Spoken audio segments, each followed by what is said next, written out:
Ahora es solo tu responsabilidad, fueron las palabras que escuché mientras mi hijo luchaba por respirar conectado a máquinas en la UCI, y todavía hoy me cuesta entender cómo alguien puede irse en el peor momento sin mirar atrás.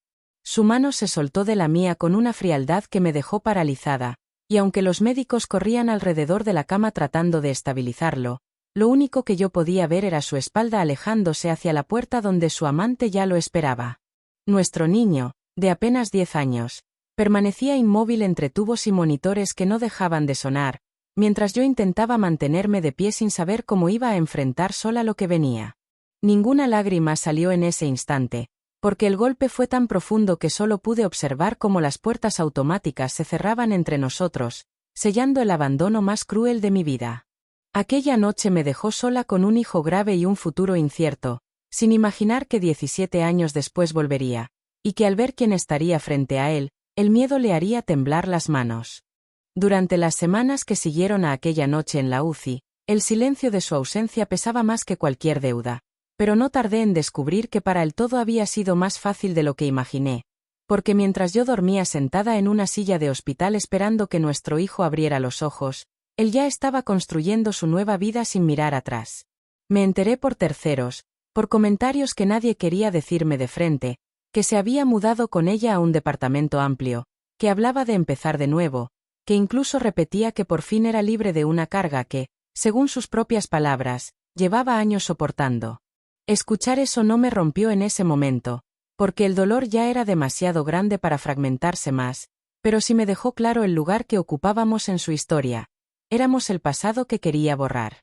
Los gastos médicos crecían cada día. Las cuentas llegaban con cifras que me quitaban el aire y aún así nunca recibí una llamada suya preguntando si su hijo seguía con vida, lo cual terminó de confirmar que su decisión no había sido impulsiva sino definitiva. Personas cercanas a él comenzaron a repetir su versión, diciendo que había hecho lo correcto, que nadie podía exigirle quedarse atado a una tragedia, que merecía rehacer su felicidad lejos del sufrimiento, como si abandonar a un niño en terapia intensiva fuera un acto de valentía y no de cobardía. Mientras tanto, fotografías suyas comenzaron a circular en redes sociales, sonriendo en reuniones, viajando, celebrando cumpleaños de la mujer por la que nos había dejado, imágenes que contrastaban brutalmente con el sonido constante de los monitores que marcaban el ritmo de mis días. Con el tiempo dejó de ocultarlo y empezó a hablar abiertamente de su nueva familia, presentándose como alguien que había sobrevivido a una etapa oscura y que ahora por fin tenía la oportunidad de ser feliz.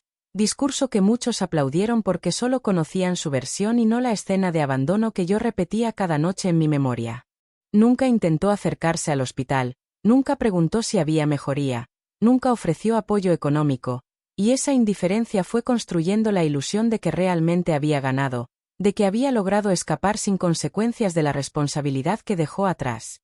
Años después supe que formalizó su relación, que celebraron una boda rodeados de aplausos, que hablaba con orgullo de la vida que había levantado desde cero, convencido de que el pasado jamás volvería a alcanzarlo. Para él, marcharse aquella noche no había sido el inicio de una deuda moral, sino el cierre definitivo de una historia que creía enterrada. Lo que nunca pasó por su mente, mientras brindaba por su nueva vida, era que el tiempo no borra ciertas decisiones, solo las guarda, esperando el momento exacto para devolverlas. El tiempo dentro del hospital dejó de medirse en días y empezó a contarse en respiraciones estables, en resultados de laboratorio, en pequeñas mejoras que los médicos llamaban avances mientras yo aprendía a vivir entre pasillos blancos y noches sin dormir. Hubo momentos en los que pensé que no resistiría más, no por falta de amor sino por agotamiento, porque sostener la esperanza completamente sola desgasta de una forma que nadie explica. Sin embargo, cuando finalmente llegó el día en que nos permitieron salir de la UCI, entendí que la batalla apenas comenzaba, ya que la recuperación sería larga, costosa y llena de secuelas que cambiarían nuestra vida para siempre. Las deudas médicas se convirtieron en una sombra constante, documentos apilados sobre la mesa que yo revisaba cada madrugada buscando una forma de pagar lo impagable, firmando acuerdos, aceptando turnos extra, vendiendo lo poco que tenía sin detenerme a lamentar nada. En medio de ese proceso apareció el primer elemento que años después cobraría un significado enorme, aunque en ese momento lo recibí sin imaginar su peso futuro. Se trataba de un sobrelegal dirigido a mi hijo, entregado por una asistente del hospital que me explicó que era parte de un trámite administrativo relacionado con el historial médico y la cobertura que alguna vez le correspondía por parte de su padre. Recuerdo perfectamente que dudé antes de abrirlo, no por miedo sino por cansancio, porque cualquier documento que llevara su nombre me provocaba una mezcla de rabia y vacío difícil de describir. Dentro venían formularios, certificaciones y una constancia que acreditaba la renuncia voluntaria a toda responsabilidad médica presente y futura, firmada por él pocos días después de abandonar el hospital. No solo se había ido, también había dejado por escrito que no asumiría ningún gasto ni obligación relacionada con la salud de su propio hijo. Leí esas páginas muchas veces, tratando de procesar hasta dónde podía llegar alguien para desligarse de su historia, y fue en ese instante cuando tomé la decisión silenciosa que marcaría todo lo que vendría después. No reaccioné con escándalo ni busqué confrontarlo, porque entendí que ciertos actos no se responden de inmediato, se archivan, se guardan, se observan con paciencia hasta que el tiempo revela su verdadero valor. Guardé el sobre en una carpeta junto a cada factura, cada diagnóstico, cada prueba de los años difíciles que estábamos atravesando, sin saber exactamente para qué lo usaría algún día, pero con la certeza de que ese documento era más que un trámite hospitalario. Representaba la prueba oficial de su abandono, una firma fría que confirmaba que había decidido borrarnos legalmente de su vida. Mientras él avanzaba convencido de que el pasado estaba cerrado, yo comenzaba, sin ruido y sin testigos, a reunir cada pieza de una historia que todavía no tenía desenlace, pero que algún día, inevitablemente, lo obligaría a mirar de frente todo aquello de lo que había huido. Los años siguientes no fueron fáciles, pero estuvieron marcados por una transformación silenciosa que nadie fuera de nuestro círculo podía ver, porque mientras mi hijo avanzaba en su rehabilitación aprendiendo a recuperar fuerza, movilidad y confianza, yo también cambiaba por dentro, dejando atrás la mujer paralizada de aquella noche en la UCI para convertirme en alguien que entendía el valor de cada documento, cada firma y cada decisión tomada en medio del dolor. Las carpetas que al principio solo contenían facturas médicas comenzaron a crecer con expedientes legales, historiales clínicos certificados, evaluaciones de especialistas y constancias que detallaban las secuelas permanentes que había dejado aquella crisis de salud. Todo estaba organizado con precisión, no por obsesión sino por necesidad, porque comprendí que cuando alguien decide huir de sus responsabilidades, el tiempo puede convertirse en el único testigo capaz de hablar con pruebas irrefutables. Durante mucho tiempo esos archivos permanecieron guardados sin que nadie más los revisara, hasta que un día, de manera inesperada, recibí una notificación oficial que cambió por completo el rumbo de la historia.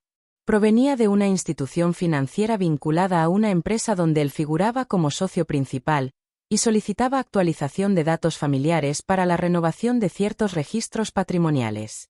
No me sorprendió saber que había prosperado económicamente, porque siempre tuvo ambición, pero lo que sí llamó mi atención fue que en los documentos oficiales aún aparecía registrado como padre responsable sin limitaciones legales, como si jamás hubiera firmado la renuncia que yo conservaba.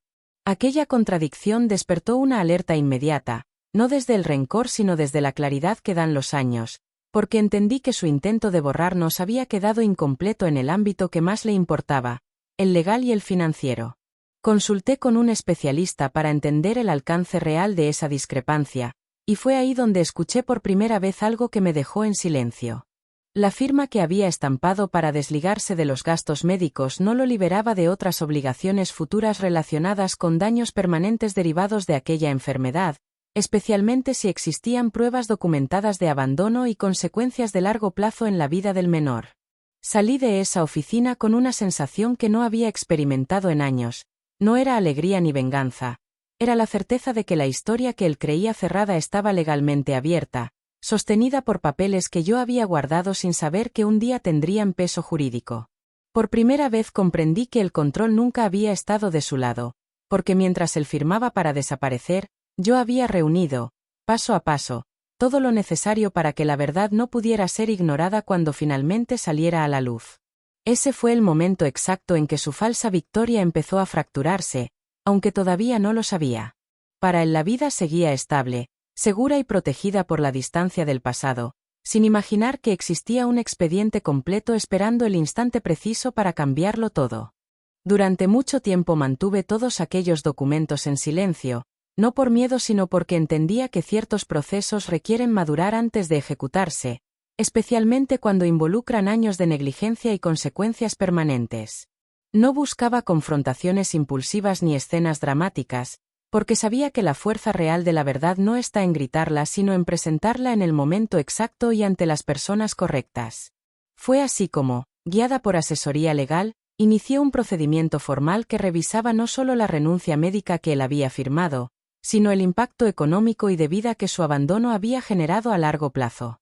El expediente creció rápidamente con evaluaciones actuales de especialistas, estimaciones de tratamientos futuros, terapias continuas y limitaciones físicas que mi hijo todavía arrastraba desde aquella crisis de salud. Cada informe médico reforzaba la misma conclusión.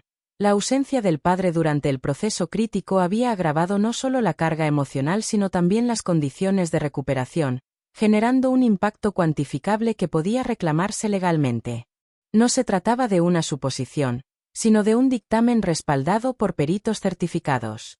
Mientras todo avanzaba en oficinas y tribunales administrativos, su vida seguía aparentemente intacta, asistiendo a eventos, ampliando negocios y proyectando una imagen de estabilidad que hacía pensar que nada podría alcanzarlo. Por eso el momento en que la autoridad finalmente tocó su puerta ocurrió sin advertencia previa, en un horario laboral común, frente a empleados y socios que jamás habían escuchado la historia completa. Un notificador oficial, acompañado por representantes legales, entregó la orden formal de apertura de proceso por responsabilidad económica derivada de daños permanentes a un menor, junto con la citación obligatoria a comparecer en un plazo inmediato. El documento no dejaba espacio a interpretaciones. Existía evidencia certificada, historial médico validado y pruebas de abandono firmadas por él mismo años atrás. Quienes estaban presentes relataron después que su reacción no fue de enojo sino de desconcierto absoluto, como si no lograra conectar aquella notificación con su propia historia. Intentó minimizar la situación frente a su equipo, asegurando que debía tratarse de un error administrativo, pero la presencia de sellos oficiales y la gravedad de los términos legales empezaron a quebrar esa seguridad inicial. Lo que había permanecido enterrado durante 17 años acababa de presentarse formalmente ante su vida actual, no como un recuerdo sino como una responsabilidad legal activa. Por primera vez desde aquella noche en la UCI, la distancia que creyó suficiente para escapar dejaba de protegerlo, porque ahora no se enfrentaba a mi silencio, sino al peso institucional de pruebas que no podían ignorarse ni desaparecer. Supe exactamente cuándo recibió la notificación, no porque alguien me lo contara con detalle, sino porque ese mismo día su nombre volvió a aparecer en mi teléfono después de 17 años de silencio absoluto. La llamada entró en la noche, insistente, cargada de una urgencia que contrastaba brutalmente con la indiferencia que había mostrado cuando nuestro hijo luchaba por vivir. Observé la pantalla durante varios segundos antes de contestar, no por duda sino porque quería asegurarme de que mi voz sonara tan firme como me había prometido que sería si ese momento llegaba. Cuando respondí, no hubo saludo ni intento de cercanía, solo una pregunta directa disfrazada de desconcierto, preguntando de qué se trataba el proceso legal que acababa de recibir y por qué mi nombre aparecía vinculado. Escucharlo intentar entender la situación me confirmó algo que había sospechado durante años. Jamás imaginó que sus decisiones tendrían consecuencias reales, porque en su mente todo había quedado atrás la noche en que cruzó la puerta del hospital. No levanté la voz ni dejé que la emoción dominara la conversación, porque no necesitaba hacerlo para que cada palabra pesara. Le expliqué, con la misma calma con la que había firmado cada documento durante años, que el expediente reunía historiales médicos, dictámenes de especialistas, constancias de secuelas permanentes y, sobre todo, la renuncia que él mismo firmó para desligarse de cualquier responsabilidad cuando más se necesitaba su presencia. Hubo un silencio largo al otro lado de la línea, un silencio distinto al de la indiferencia, uno cargado de comprensión tardía. Aproveché ese espacio para decir algo que llevaba mucho tiempo guardando, no como reproche sino como verdad. Que mientras él construía una nueva vida convencido de haber escapado, yo había pasado años sosteniendo terapias, cirugías, rehabilitaciones y noches de incertidumbre que dejaron huellas físicas y económicas imposibles de borrar. Le dejé claro que nada de aquello era impulsivo ni improvisado, que cada documento había sido reunido con paciencia, que cada firma tenía respaldo legal y que el proceso no buscaba venganza sino responsabilidad. No necesitaba decir que lo había planeado, porque la existencia misma del expediente hablaba por sí sola, mostrando que el tiempo que él usó para olvidar, yo lo utilicé para prepararme. Antes de terminar la llamada, intentó suavizar el tono, insinuando que todo podía resolverse hablando en persona, como si todavía existiera un espacio emocional al que pudiera regresar. Mi respuesta fue serena y definitiva, explicándole que el asunto ya no estaba en mis manos sino en las de las autoridades que él mismo había activado con su firma años atrás. Al colgar, no sentí alivio ni triunfo, solo la certeza de que la verdad que había cargado en silencio finalmente estaba de pie frente a él, imposible de ignorar, iniciando un proceso que apenas comenzaba a mostrarle el peso real de aquella noche que creyó dejar atrás. Después de aquella llamada no volvió el silencio, sino una cadena de movimientos desesperados que comenzaron a evidenciar que la seguridad con la que había vivido durante años empezaba a fracturarse desde dentro. Intentó contactar abogados distintos casi de inmediato, buscando versiones que redujeran la gravedad del proceso, pero cada consulta terminaba llevándolo al mismo punto. El expediente estaba respaldado por pruebas médicas certificadas. La renuncia firmada por él era válida y las secuelas documentadas abrían la puerta a una responsabilidad económica acumulativa imposible de ignorar. Durante semanas trató de sostener una apariencia de normalidad frente a su entorno, asistiendo a reuniones y manteniendo su rutina empresarial, aunque quienes trabajaban cerca de él comenzaron a notar cambios en su comportamiento, porque pasaba largos periodos encerrado revisando documentos, haciendo llamadas en voz baja y solicitando informes financieros con una urgencia que antes no mostraba. La cifra estimada de responsabilidad seguía creciendo conforme los peritos añadían proyecciones de tratamientos futuros, terapias especializadas y asistencia médica permanente que mi hijo necesitaría durante el resto de su vida.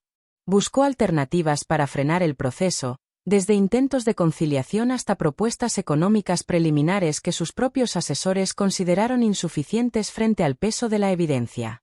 Ninguna estrategia lograba reducir el impacto legal porque el caso no se sostenía en emociones sino en documentos, historiales clínicos y dictámenes técnicos que describían de forma detallada cómo su abandono había amplificado las consecuencias de aquella crisis de salud. La presión empezó a trasladarse también a sus negocios, ya que algunas instituciones financieras recibieron notificaciones preventivas relacionadas con el proceso en curso, solicitando garantías patrimoniales en caso de resolución adversa. Aquello encendió alarmas internas, porque por primera vez el conflicto dejaba de ser un asunto personal para convertirse en un riesgo que podía afectar sociedades, inversiones y propiedades construidas durante años. Quienes lo rodeaban comenzaron a escuchar fragmentos de la historia que él nunca había contado, versiones incompletas que trataba de justificar como malentendidos del pasado, pero la existencia de documentos oficiales impedía que esas explicaciones sostuvieran su credibilidad. La narrativa que había construido sobre su nueva vida empezaba a agrietarse frente a una verdad respaldada por sellos, firmas y fechas imposibles de negar. Intentó entonces buscarme nuevamente, no desde la autoridad sino desde una urgencia disfrazada de conciliación, proponiendo encuentros para resolver todo de la mejor manera, aunque el tono ya no tenía la seguridad de antes. Cada movimiento suyo confirmaba lo que yo había entendido desde el principio. No existía salida rápida ni solución discreta, porque el proceso estaba diseñado para avanzar con o sin su aceptación. Lo que durante 17 años había permanecido guardado ahora lo rodeaba desde todos los frentes, cerrando caminos financieros, legales y personales, obligándolo a enfrentar no solo una deuda económica sino el peso completo de una decisión que creyó definitiva. Por primera vez, la vida que había levantado sobre la distancia empezaba a tambalearse sin que pudiera detener la caída. El proceso dejó de sentirse lejano cuando las medidas preventivas comenzaron a ejecutarse fuera de los documentos y pasaron a materializarse en espacios que él consideraba intocables.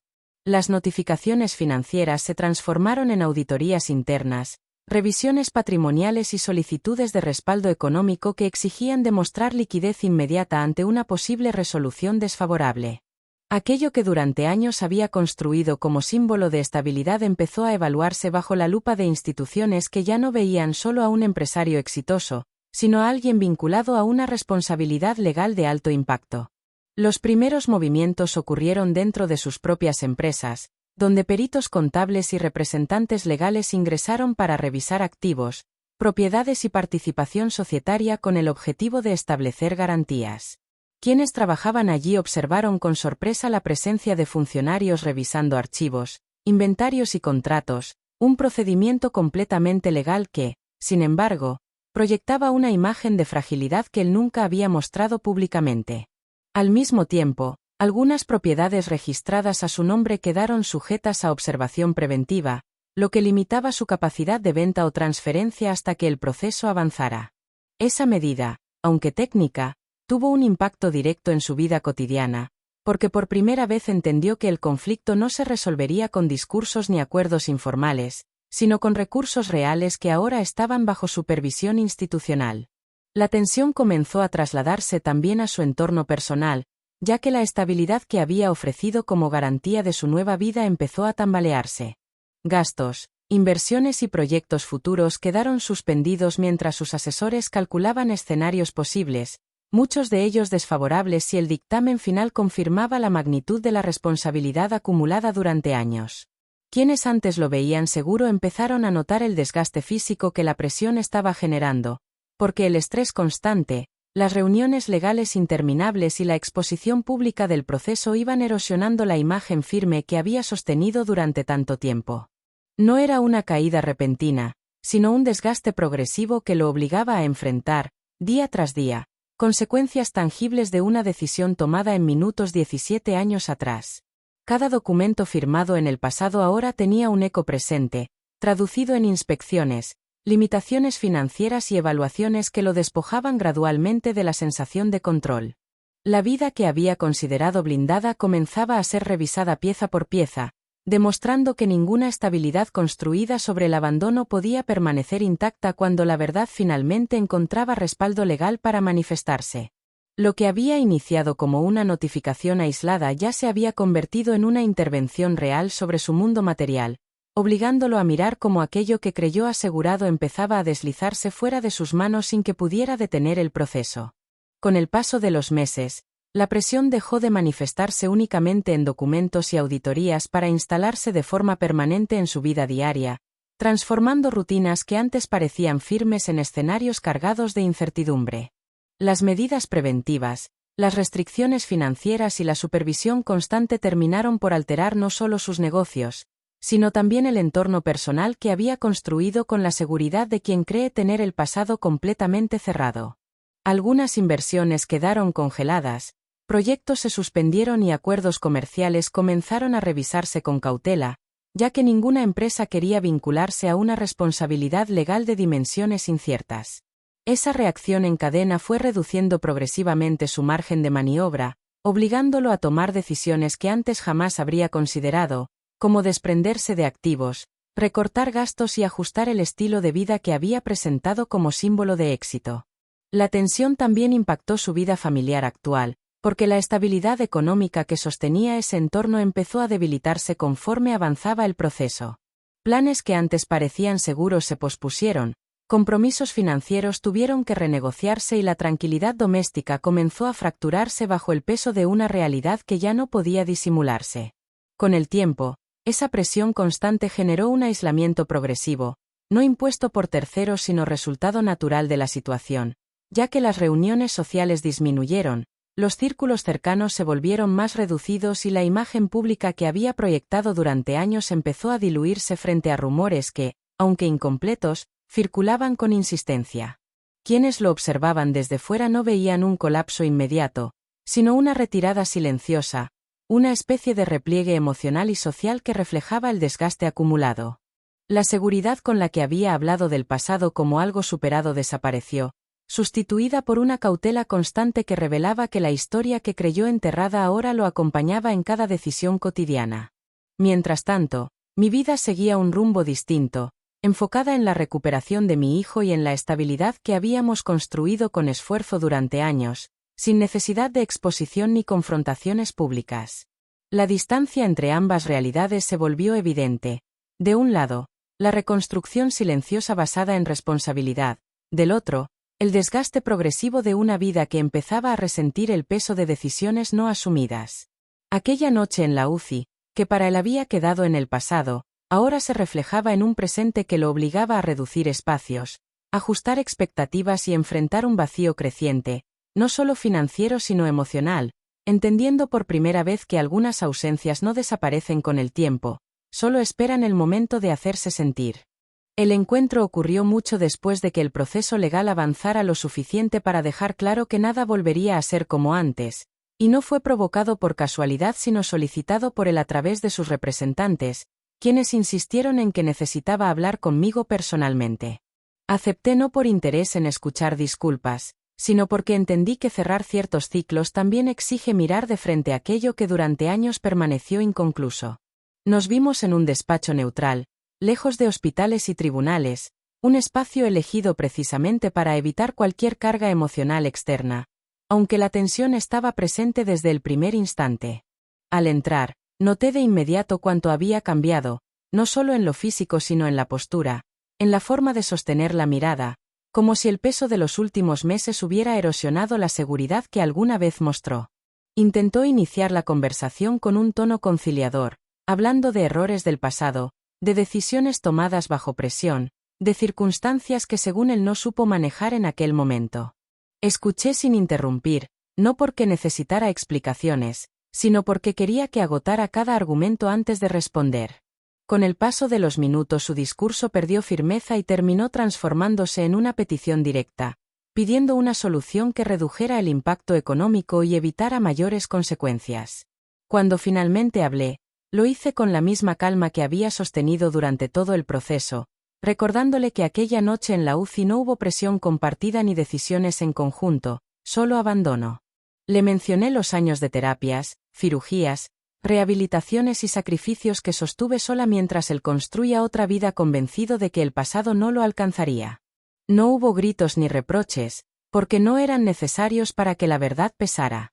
Le dejé claro que el proceso no buscaba destruirlo, sino establecer responsabilidad sobre hechos documentados, consecuencias médicas permanentes y obligaciones que nunca debieron recaer en una sola persona. En algún punto intentó apelar a la compasión, mencionando su situación actual, las pérdidas financieras y el desgaste que estaba atravesando, como si aquello pudiera equilibrar la balanza de lo ocurrido años atrás. Mi respuesta fue serena pero definitiva, explicándole que la compasión no puede reemplazar la responsabilidad cuando existen pruebas que hablan por sí solas. Antes de terminar, preguntó si existía alguna posibilidad de empezar de nuevo, no como pareja sino como padre presente, una pregunta que llegó demasiado tarde para modificar la historia. Lo miré unos segundos antes de responder, entendiendo que ese momento cerraba un ciclo completo. Le dije que el tiempo para elegir estar había pasado 17 años atrás, la noche en que decidió irse mientras su hijo luchaba por vivir, y que algunas ausencias no pueden repararse cuando las consecuencias ya marcaron una vida entera. Al salir de ese despacho, supe que no quedaba nada pendiente entre nosotros, porque la confrontación que él había evitado durante años finalmente había ocurrido, no con gritos ni venganza, sino con la firmeza de una verdad que ya no podía ser ignorada. Después de aquella conversación no hubo más llamadas ni intentos de acercamiento, porque ambos entendimos que el proceso que nos había reunido no buscaba reconciliación sino cierre. Las resoluciones legales continuaron su curso con la misma firmeza con la que habían avanzado desde el inicio, respaldadas por peritajes, historiales médicos y evaluaciones que confirmaban la magnitud de las secuelas que mi hijo arrastraba desde aquella crisis de salud. Con el tiempo se establecieron las responsabilidades económicas correspondientes, no como castigo sino como reconocimiento formal de una ausencia que había tenido consecuencias reales y permanentes. Aquello que durante años recayó únicamente sobre mis hombros finalmente fue redistribuido de manera institucional, permitiendo asegurar tratamientos, terapias y apoyos que garantizarían una mejor calidad de vida hacia el futuro. No sentí triunfo cuando todo quedó resuelto, porque la justicia emocional no funciona igual que la legal, y ninguna resolución puede devolver los años de incertidumbre ni borrar las noches en las que temí perderlo. Sin embargo, sí experimenté una sensación profunda de estabilidad, una certeza de que el esfuerzo sostenido durante tanto tiempo había valido la pena y que ya no caminábamos solos frente a lo que vendría. Mi hijo, ahora convertido en un joven fuerte a su manera, había aprendido a transformar sus propias cicatrices en impulso, construyendo metas y sueños que iban mucho más allá de aquella cama de hospital donde todo comenzó. Verlo avanzar fue siempre la verdadera reparación, más poderosa que cualquier fallo judicial. Su vida, en cambio, continuó lejos de la nuestra, marcada por las consecuencias económicas y personales que el proceso dejó a su paso, no como destrucción absoluta sino como recordatorio permanente de decisiones que nunca debieron tomarse. No volví a buscar noticias suyas, porque ya no eran necesarias para cerrar mi historia. El día que finalmente dejamos atrás el último trámite, salí del edificio legal con una carpeta mucho más ligera que la que había cargado durante años. Caminé hacia el estacionamiento mientras el sol de la tarde iluminaba el camino, sintiendo por primera vez que el peso del pasado ya no estaba sobre mis hombros. Antes de subir al auto miré a mi hijo esperándome, sonriendo con una tranquilidad que alguna vez creí imposible, y entendí que ese era el verdadero final de todo lo vivido. Porque hay abandonos que destruyen. Y otros que, con el tiempo, revelan la fuerza que nadie sabía que tenía. Y esa fue la lección que la vida me dejó, no solo a mí, sino a cualquiera que crea que la responsabilidad puede esquivarse sin que algún día regrese a cobrar su lugar.